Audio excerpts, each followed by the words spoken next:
예, 하나님을 알 기회를 놓친 이민족들 이런 제목으로 열왕기하 17장 24절에서 33절 말씀을 우리 함께 살펴보도록 하겠습니다. 어제 우리는 북이스라엘의 멸망을 보았습니다. 북이스라엘은 하나님 말씀을 듣기 싫어하고 또 잘못된 예배를 계속 드리다가 아수르에 의해서 멸망을 당하는, 패망하는 것을 패망하였습니다. 아수르는 이스라엘을 심판한 후, 패망시킨 후에 그 땅에 거하던 이스라엘 민족들을 대부분 아수르로 끌고 갔습니다. 끌고 갔고, 그리고 이 바벨론과 구다와 아와와 하맛과 스발와임에서 사람들을 데려다가 이스라엘 땅에 살게 하였습니다. 그래서 사람들을 제국 내에 있는 자신들이 정복한 민족들을 서로 섞어 버린 것이죠. 그래서 참 제국 내에 있는 각 민족들이 이런 어떤 자신들의 거점을 잃어버리게 함으로써 그 세력을 약화시키고 또 각 민족들이 혼합되게 함으로 민족적 정체성을 잃게 만들어서 제국의 통치에 잘 따르도록 하려고 하는 그런 통치 전략의 일환이었습니다. 이렇게 아수르의 이러한 이민 정책과 혼혈 정책으로 이스라엘에는 약간의 이스라엘 백성들만 살게 되었고 나머지는 이 바벨론과 구다와 아와와 하맛과 스발라임에서 온 많은 이민족들이 이렇게 함께 살게 되는 그런 상황이 펼쳐지게 되었습니다. 이 상황 속에서 소수의 북이스라엘 사람들은 이 원래 이렇게 희미했던 그런 하나님 백성, 선민의식이 점점 약해져 갔고 반면에 아수르에 의해서 다른 지배역에서 끌려온 이민족들은 의도하지는 않았지만 자신들이 의도하지는 않았지만 이스라엘 백성의 이 성기는 여호와 하나님을 알 기회가 생기게 됩니다. 그래서 25절을 보시면 그들이 처음으로 거기 거주할 때에 여호와를 경외하지 아니하므로 여호와께서 그 사자들을 그들 가운데 보내심에 몇 사람을 죽인지라 이렇게 되어 있습니다.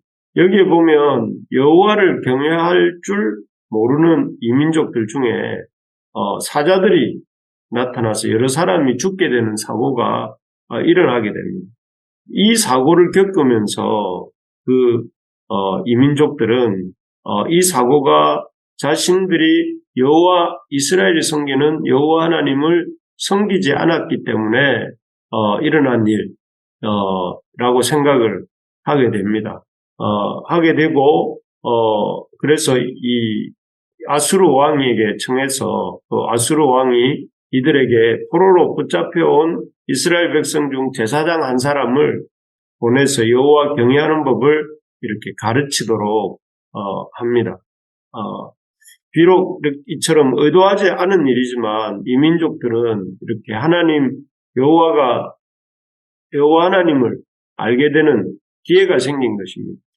참으로 이스라엘 백성은 여호와를 불신앙하고 불순종하다가 여호와를 예배하는 것을 포기하고 이렇게 우상을 섬기다가 쫓겨났는데 새롭게 들어온 사마리아 땅에 새롭게 들어온 그 이민족들은 자신들의 삶에 찾아온 위기, 사자가 나타나는 것이죠. 오히려 그 위기를 통해서 오히려 여호와 하나님을 만나고 과연 하나님을 아는 민족으로 바뀔 수 있을까 하는 그런 생각을 하게 되는 시점입니다.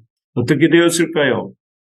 북이스라엘은 불신앙과 불순종과 또 우상 숭배를 하다가 쫓겨났지만 그러나 그것 때문에 새롭게 들어오게 된 이민족들이 그 사자 문제로 여호와를 찾게 되었고 여호와의 제사장을 통해 하나님을 알게 되었는데 이러한 사건들을 통해서 과연 이 다른 민족들이 여호와 하나님을 만나게 되고 또 하나님을 경외하는 백성으로 거듭나는 그런 일이 일어나지 않을까 하는 그런 생각을 해보는데 어떻게 되었을까요?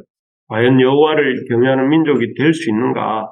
결론적으로 말하면 이 민족들은 완전히 여호와 아는 일에 실패하고 맙니다. 그들은 전혀 여호와 하나님이 누구신지 알지 못했고 또 이 사마리아 땅은 우상이 뒤덮인 땅으로 변하고 맙니다. 왜 이 민족들은 자신들에게 찾아온 여호와 하나님을 알고 또 믿고 또 어쩌면 경외하는 그런 민족으로 거듭날 수 있는 그런 기회들을 놓치고 잃고 말게 된 것일까요? 그 이유를 살펴보면서 오늘날 여전히 여호와를 알고 믿고 예배하는 일에 실패하는 우리 주변의 이웃들이 많은데 그 이웃들이 어떻게 하면 참 여호와를 알고 믿고 예배하는 사람으로 거듭나게 도울 수 있을지를 함께 생각해 보려고 합니다. 북이스라엘 땅에 들어온 이 민족들이 여호와 하나님을 알고 믿고 경외하는 일에 실패하게 된 이유가 있습니다. 첫째, 그들은 그저 눈앞에 닥친 어려움을 해결하는 데에만 관심이 많았기 때문에 그렇습니다.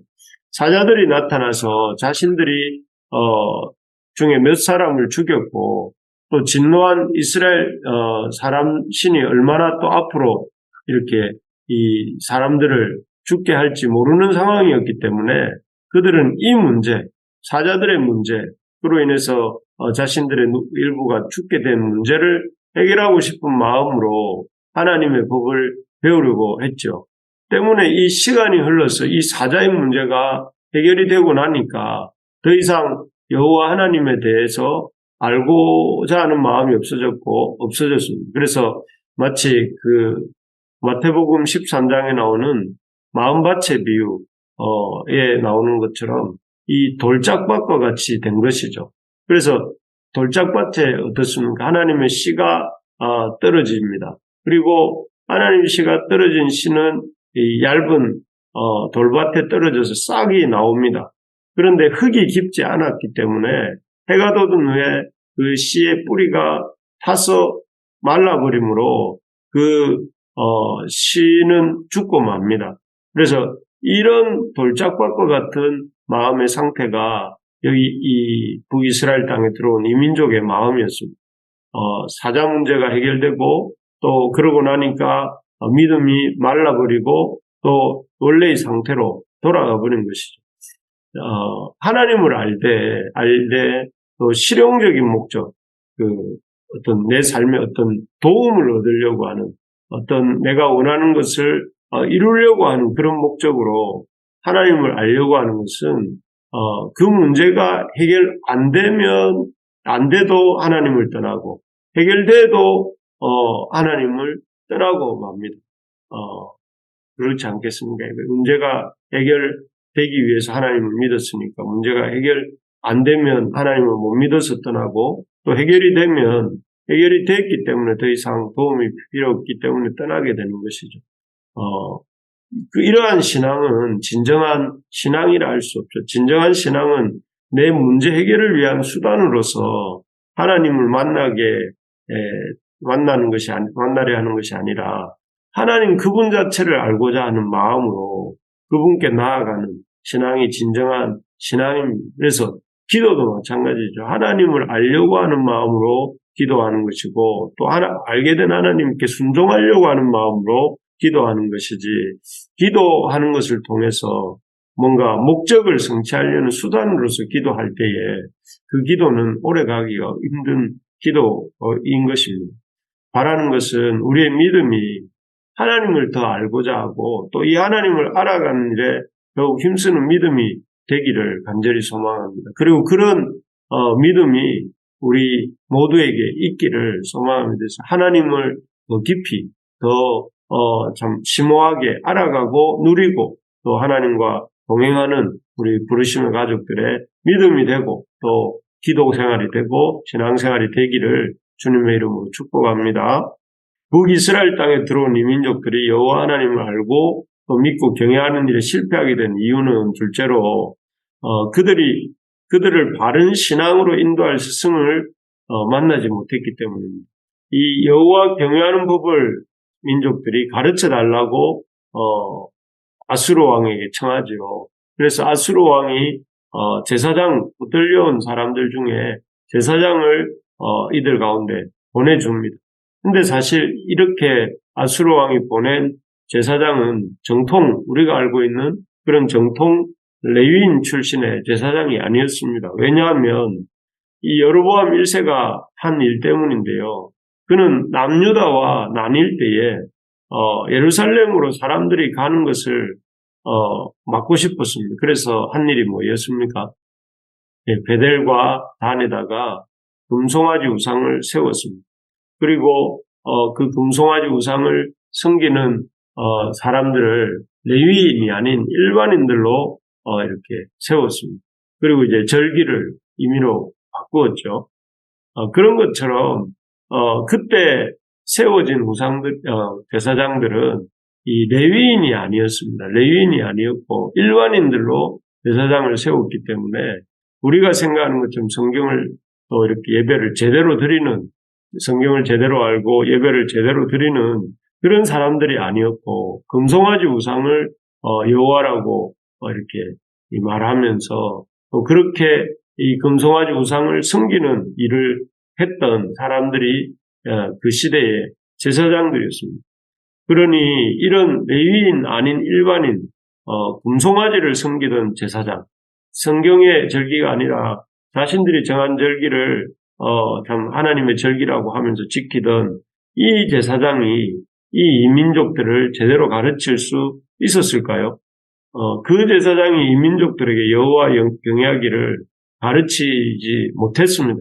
그 결과가 29절부터 31절에 나오는데 여기 보면 각민족들이 이스라엘 땅에 들어왔던 각민족들이 자기가 섬기던 신상들을 만들어서 사마리아 사람들이 지어둔 산당에 두었다는 얘기가 나옵니다. 그래서 바벨론 사람들은 29절부터 30절에 보면 바벨론 사람들은 숫꽃 분옷을 만들었고 굿 사람들은 네르가를 만들었고 하맛 사람들은 아시마를 만들었으며 아와 사람들은 나파스와 다르닥을 만들었고 스발와임 사람들은 그 자녀를 불살라 그들의 신 아드람멜렉과 아남멜렉에게 드렸다 이렇게 나옵니다.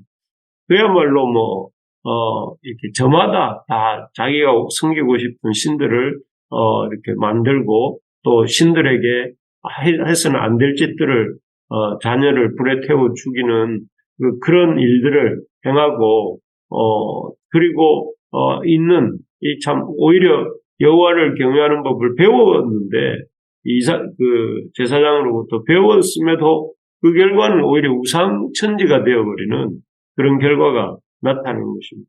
만약에 에스라와 같은 우리가 에스라서를 쓴 또 느헤미야서에 등장하는 그 에스라와 같은 제대로 된 제사장, 성경을 가르칠 줄 알고 하나님 경외하기를 가르칠 줄 아는 제대로 된 제사장이 이들을 가르쳤더라면 북이스라엘 역사는 전혀 또 달라졌을지도 모릅니다.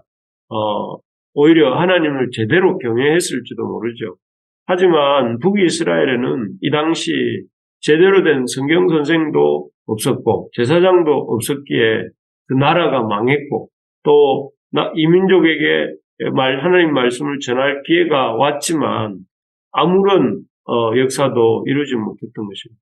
참 이스라엘 망한 것도 안타까운 일이고 또 이스라엘 민족들이 또 비록 힘든 상황이었음에도 이민족들에게 복음을 하나님 말씀을 전할 기회가 왔지만 그것도 완전히 허사로 돌리는 참 안타깝고 허망한 순간의 연속이 아닐 수 없습니다. 하나님의 말씀을 제대로 가르칠 수 있는 성경 선생, 또 상황과 환경을 초월해서 하나님을 바르게 예배하는 법을 가르칠 수 있는 그런 사람을 우리가 되어야 되겠고 또 그런 사람을 길러낼 수 있는 우리 교회가 되고 또 그런 우리가 되기를 소망합니다. 이를 위해서 우리가 간절히 소망하는 것은 하나님 말씀을 먼저 우리부터 지난 주일날 본 것처럼 하나님의 말씀을 사랑하고 하나님과 하나님 하신 일을 묵상하고 되뇌이고 또 읊조리고 또 그 말씀 가운데 기도하고 찬양하고 하나님을 기뻐하는 그런 우리가 될 수 있기를 간절히 소망합니다. 그렇게 될 때에 그런 우리들을 통해서 하나님의 사람들이 길러지고 또 그 사람들을 하나님의 사람으로 세워갈 수 있는 참 우리가 될 줄로 믿습니다. 하나님께서 우리 교회에 이런 참 하나님 경외하고 하나님 말씀을 잘 배우고 가르칠 줄 아는 그런 믿음의 사람들이 더욱더 많아지게 해주시기를 믿음으로 간절히 소망합니다.